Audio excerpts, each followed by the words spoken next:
Good morning students. Welcome to G All India English Solution. Today we will discuss TGT practice set 13. So without delay come to the point. Question number 1.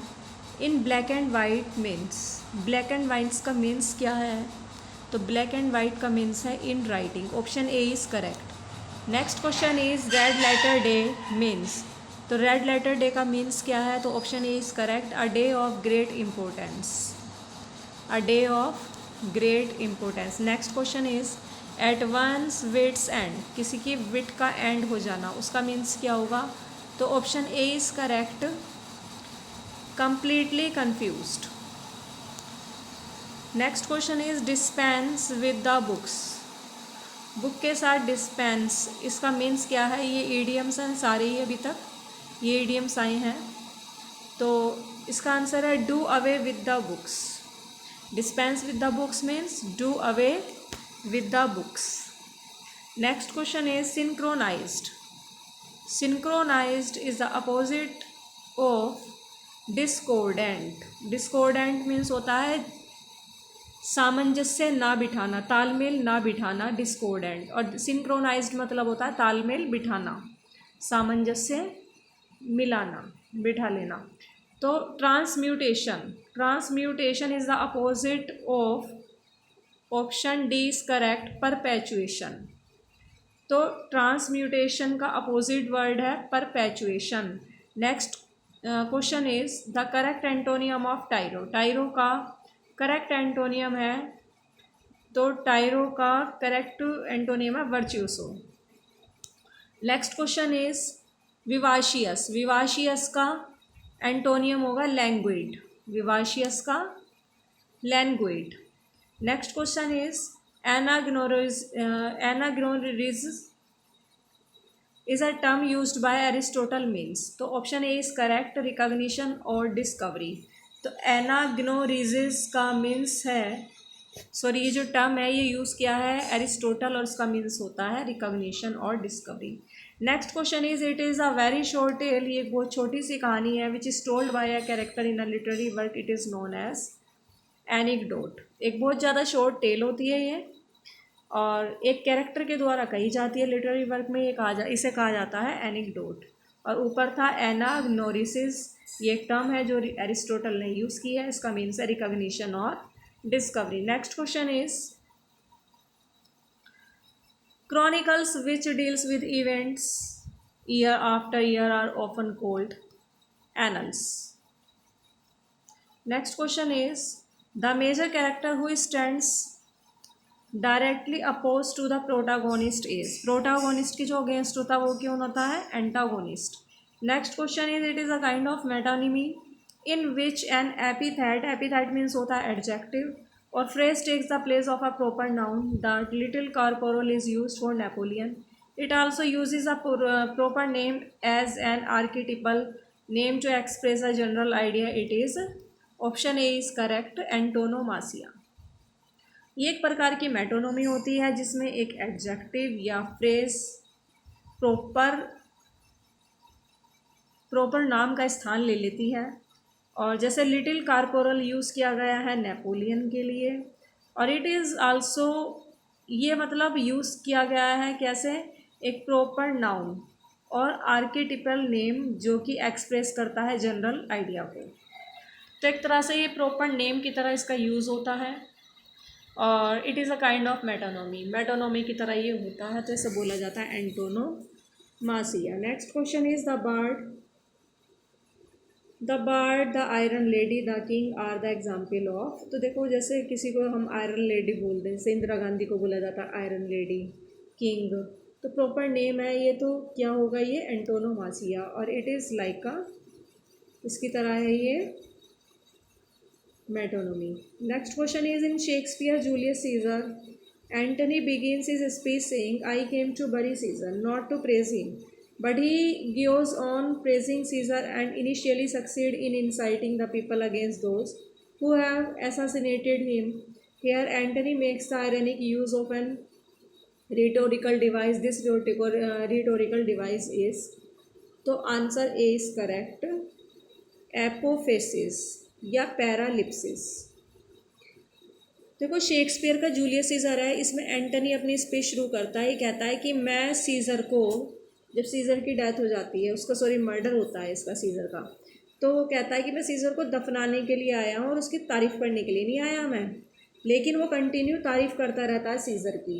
And finally succeed in inciting the people, और अंत में वो लोगों को भड़काने के खिलाफ, भड़काने में सफल हो जाता है उन लोगों के खिलाफ जिसने एसासिनेट किया है सीजर का, मीन्स जिसने सीजर की हत्या की है। एसासिनेट मीन्स होता है मर्डर करना फॉर पॉलिटिकल रीज़न, किसी राजनीतिक कारण की वजह से मर्डर करना, तो दैट इज़ कॉल्ड एसासिनेटेड।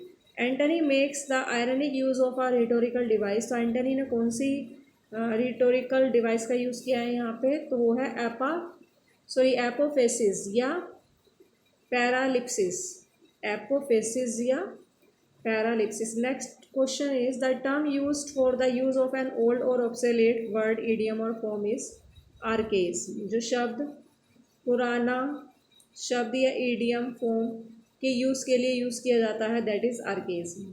तो जहाँ आपको ओल्ड या ऑब्सोलेट इस तरीके से वर्ड दिखाई देंगे तो आर्केज्म होता है, archaism related to old or obsolete word, idiom or form.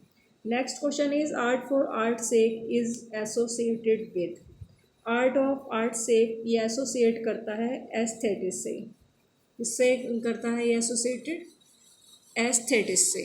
Next question is be wary then best safety in lies in fear, you to itself rebels though none else near who is advising and to whom. देखो ये लार्टस दे रहा था अपनी sister Ophelia को दे रहा था Hamlet में advice दे रहा था ये, तो कह रहा था अपनी सिस्टर से कि B worry,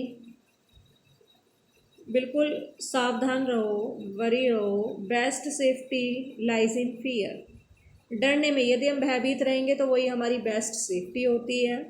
youth to itself rebels, youth तो अपने आप में ही क्या होती है, विद्रोही होती है, दो नन एल्स नियर, और यद्यपि कोई भी इसके पास नहीं होता, मतलब कोई ऐसा नहीं है जो उसका विद्रोही होएगा सिवाय यूथ के, वही उसकी अपनी रेबल्स होती है। तो ये कहता है कि मतलब जो यूथ है, यूथ अपना ही मतलब विद्रोही होता है उसका, और उससे अलग कोई विद्रोही नहीं है। ये लार्टस अपनी बहन ओफिलिया को हैमलेट में एडवाइस दे रहा है। Next question is something is rotten in the state of Denmark who says, कि डेनमार्क के स्टेट में कुछ तो सड़ रहा है, रोटन हो रहा है, ये कहता है option A is correct, Marcellus बोलता है हैमलेट प्ले में। Next question is who according to Long has not only side but inside, Long के अनुसार, ये WJ लोंग इनके पूरा नाम है इनका, तो WJ लोंग के अकॉर्डिंग कि किस में केवल साइट होती है, सॉरी किस में साइट नहीं होती बल्कि इनसाइट भी होती है, अंतर्दृष्टि भी होती है, साइट ही नहीं होती बल्कि इनसाइट भी होती है, तो answer A is correct Wordsworth में।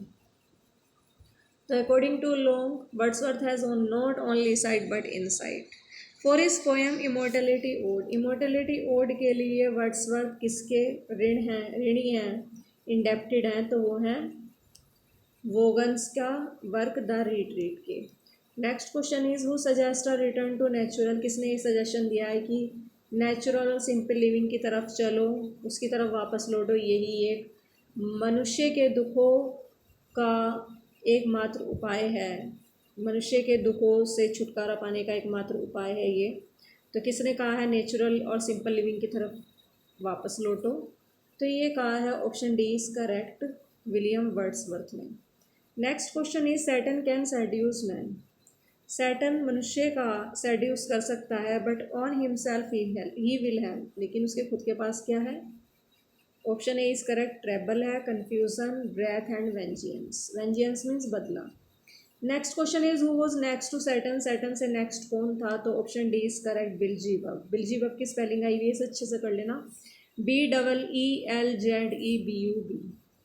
Next question is Moloch is the horrid king besmeared with blood of, option A is correct, human sacrifice.